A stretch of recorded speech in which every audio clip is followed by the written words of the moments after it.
Apple just lost $118 billion in market value. And it happened right after the launch of the brand new iPhone 17. That's more than the entire value of companies like Starbucks or Nike. Gone in just a few days. So what exactly happened here? Did people simply not like the new iPhone? Or is this just Wall Street being, well, Wall Street? In today's video, we're breaking down Apple's recent stock drop. We'll look at the numbers. We'll explore why investors reacted the way they did. And most importantly, what this means for the future of Apple. On September 9th, the day Apple unveiled the iPhone 17, Apple's stock closed at $234.35 per share. Fast forward to now, and it's sitting around $226.79. That might not sound huge, but when you multiply it by Apple's nearly 16 billion shares, that's a $118 billion market cap loss. To put that into perspective, that's more than the annual GDP of some countries. And it all happened in less than a week. Now, why would a company as powerful as Apple lose this much so quickly? Let's break it down into three possible reasons. First, consumer reaction. Early reviews of the iPhone 17 have been, let's say, lukewarm.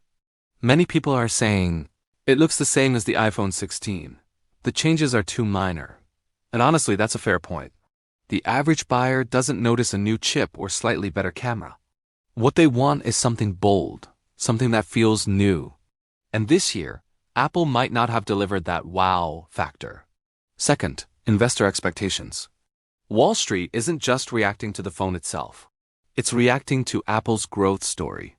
For years, every iPhone launch was a blockbuster event. Sales jumped, revenue spiked, and the stock followed. But now, the global smartphone market is slowing down. Most people already have a good phone. And upgrades are happening less often. Investors worry that Apple's best growth days might be behind it. Third, the bigger picture. Apple isn't just about iPhones anymore. It's about services, iCloud, Apple Music, App Store, Apple TV+.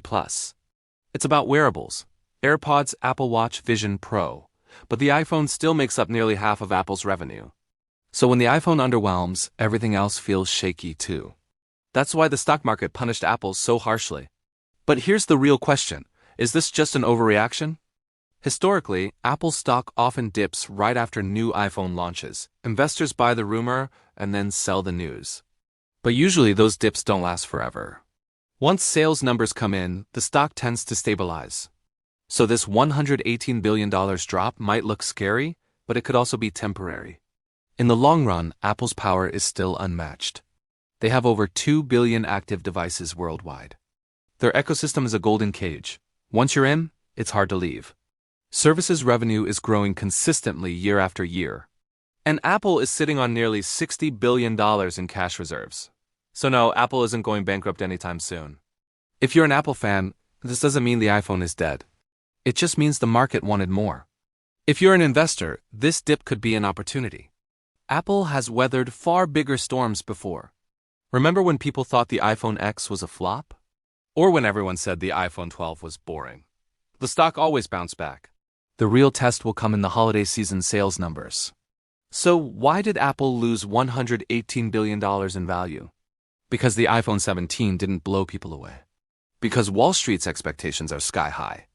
And because, in the short term, the stock market can be brutal, but in the long term, Apple still remains one of the most powerful companies on the planet. What do you think? Is the iPhone 17 truly disappointing? Or is this just another case of unrealistic expectations? Let me know your thoughts in the comments below. And if you found this breakdown helpful, hit that like button. Subscribe for more business and tech insights. And don't forget to turn on the bell so you don't miss future updates. Thanks for watching, and I'll see you in the next one.